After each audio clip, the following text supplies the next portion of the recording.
Guys, you're welcome back to my channel. If you are new here, my name is Bola and I'm the host on this channel, The Immigrant Nurse. If you're a returning subscriber, thank you so much for coming back again. If you're seeing this face for the first time, please consider hitting the red subscribe button below. Today guys, I'll be talking to you about NMC UK. Have they stopped recruiting nurses? As UK stopped bringing in nurses? As NHS Trust in the UK stopped, employing nurses from overseas? As KM stopped recruiting nurses from overseas? All of those questions have been getting in my DMs. I'm going to be responding to it today with full details on what exactly is going on, while the recruitment process has slowed down a little bit, the things you should do differently, how to handle the situation and managing the whole challenges. I'll be giving you details today. So without wasting too much time, let's dive right into the video. The truth is, currently there's a lot of shortage. There is shortage of nurses in the United Kingdom, and it's really affecting those of us who are working here at the moment, because every now and then it's been posted on my WhatsApp group that we need nurses to cover for this shift. They are begging people to come in to cover for shifts. So the truth is, nurses are needed in the United Kingdom. In fact, there is a release that they need to employ about 50,000 nurses by 2023, and even at that, it's still not enough to keep up with the current shortage that the government is experiencing in the United Kingdom. Okay, so the truth is, nurses are still very much needed, and they will still be bringing nurses in. What are the reasons why I am not getting a job, or why do I keep receiving unfortunately emails? There are a lot of factors that could be responsible for that, and I know it's not the first time you guys are hearing about supporting statements, but the truth is, it matters a lot. It goes a long way. See, when it comes to job application to the United Kingdom, trust me, it is a lot of work. It takes a lot of commitment. It takes a lot of dedication, because it can be very tiring to keep writing a new supporting statements for different trusts. And you get to people telling you different kind of things, that okay, your supporting statement should not be too long, so your supporting statement should not be too short, your supporting statement should be this, it should be that. If you sit down, if you take your time and you go through the job you are applying for exactly, you will see all the details of what is required of you. Now, it is very important that when you are filling your form or your details on track.jobs, you are very mindful of the things you are putting there, making sure that you don't make any mistakes, because if there's any contradiction in your information, is going to be a major hindrance to you making progress. Then when it comes to your supporting statements, already I know that for most of the trust, because when I was going through my own application, for most of the trust, they will tell you not more than 1,500 words. So that means if you write between 0 to 1,400 words, they will not see it as a problem, because it's already stated that they should not write more than this word. So make sure you are following the instruction. Second thing you should do concerning your support statement is make sure you sit down. See, when you're applying for a job, for example, myself, when I was applying for a job, I have a book dedicated to job application. So you sit down, you go through the trust, you write it. What is the job description? The job description means what is expected of you on the job. So that means that whatever you are writing about yourself must be in line with the job description. So if the job description is saying that you are expected to work with your manager to define new policies and procedures, so that means that when you are writing your supporting statement, you should be ready to say, okay, in my previous experience or in my previous workplace, I have been able to work with my supervisor, or I've been able to liaise with my senior colleague to come up with new ideas, new policies that will promote the effectiveness of those who you are working together with. And you just have to write things in line with the job description. Then you now see something like person specification. So for your person specification, they'll tell you the essential criteria, they'll tell you the desirable criteria. The essential criteria means they are compulsory. They are the things that they expect you to have. They are the things they want you to have. Why the desirable criteria can just be something like, it's just like university courses. There is the compulsory course, there is the required course that you are supposed to do. Even though it's not compulsory, you're still supposed to do it. So your desirable criteria will be something like what they wish you could have. So if your desirable criteria is saying that good communication skills, that means that they wish you could have good communication skills. So it is not something that you cannot have. It is something you can actually have, because it will boost whatever it is you have had previously. I don't know if it makes sense to you. So if your essential criteria is that you must be a registered nurse, of course, definitely you have to be a registered nurse to be able to make the application.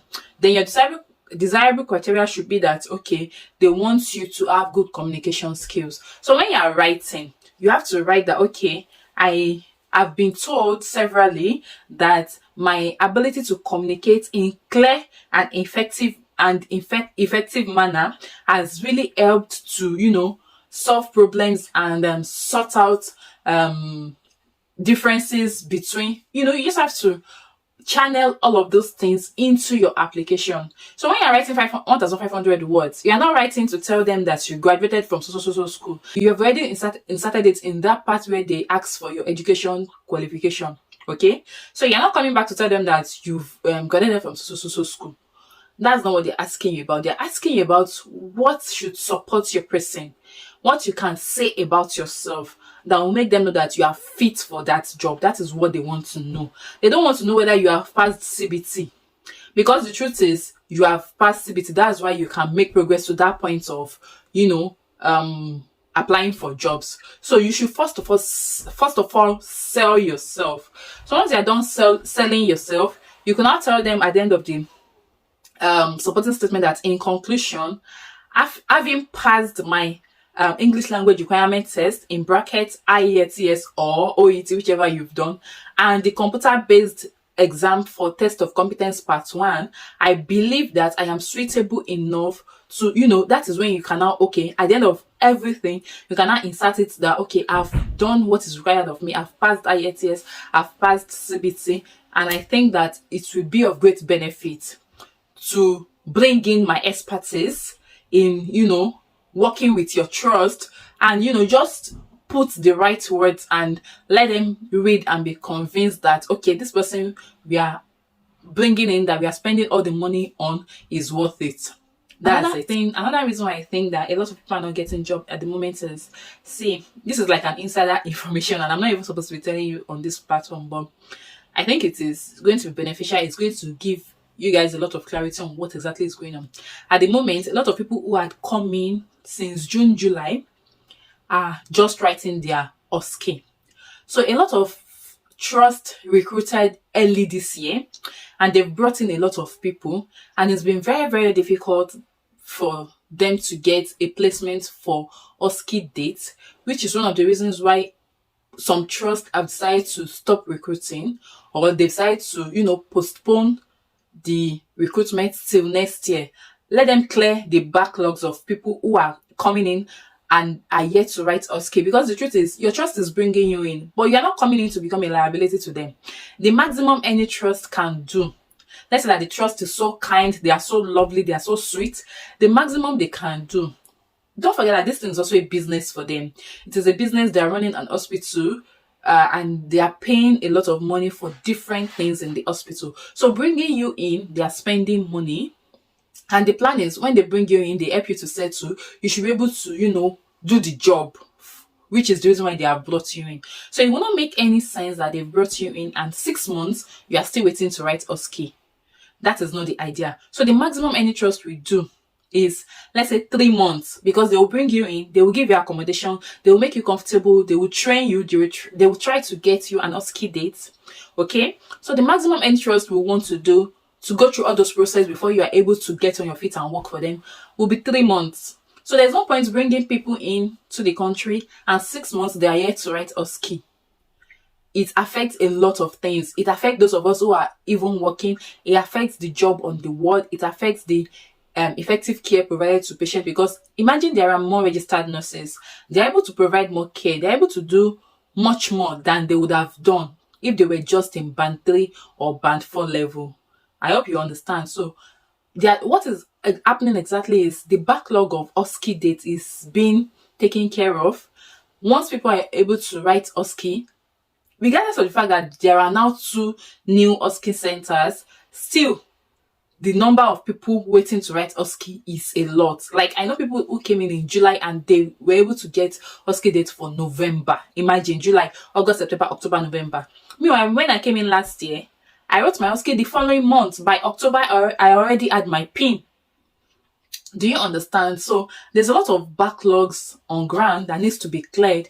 Once that is cleared, yes, it will be easier for all the trust and employers to say, okay, now we've cleared the ones on our ends. It's time to bring new people in. Then they can consider bringing new people in, and making sure that when they're coming in, there's a specific time frame for them to write their exam and get settled in as registered nurses before it turns to a situation where it's like they bring people in, but people are not making progress. And you yourself, you don't want to come in and wait for 6 months before writing OSCE. You want to come in, write your OSCE, have your PIN, get on your feet, understand the job, start the process as soon as possible so that you can, build your confidence and know that, okay, you are here, you've passed your OSCE, you feel more settled.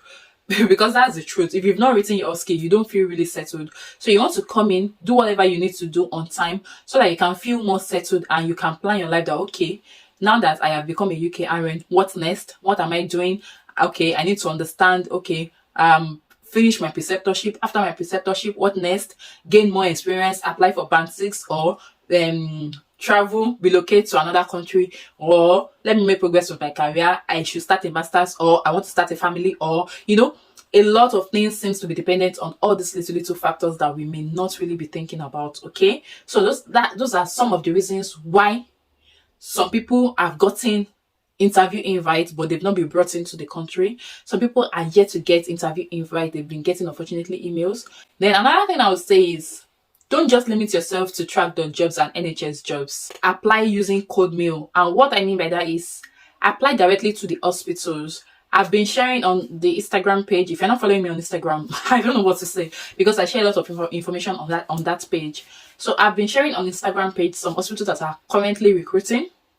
Those hospitals, not all of them has their advertisements on track.jobs or nhs.jobs. Some of them, you need to apply to them through CodeMails. So what you need to do is find out how you can reach the HR of some of those hospitals. I'm thinking of creating a Telegram group. I don't know if you guys will be interested. Let me know if you're interested in the comment section so that I can create a Telegram group where I can send you guys some messages and you can interact with me directly, so that if you need direct mail to talk to HR of some hospitals, I could source for it and send it to you so that you can send your details, your application, and all of those things. Let me know if you think we need that kind of group on Telegram, and I'll create it and we can, interact more on such page. So you need to, learn to send CodeMail, and it's very, very easy to find those mails. Go on LinkedIn, go on the hospital website, ask people, ask your friends, ask on the group chat you found yourself. I know that a lot of us make mistakes of, we are traveling now, but we don't want to talk about it. We don't want people to know. So we are keeping it secret. But the truth is, the more secrets you keep, the more danger you are exposing yourself to. Because if you don't talk to people that, okay, I am traveling, the thing you just need to do is you need to talk to the right people. Talk to the right people who would be beneficial to you. So let's say that you graduated as a nurse. You may have colleagues who are nurses. You have some colleagues who are here already. Talk to them. How can they help? They may not even be the one that will help you directly. They can know somebody that will know somebody that will know somebody that can help you. Like, you talk to me, my trust is not recruiting, I'm very sorry, but I can ask people. So I can go on my group page to ask that, okay, which trust is currently recruiting? Do you have their HR email? They drop it. Okay, I come back to tell you. I don't have that information firsthand, but I've been able to ask on your behalf and I've come back with feedback. Do you understand? So you need to learn to talk to the right people on what you need to do. That's another thing you need to understand.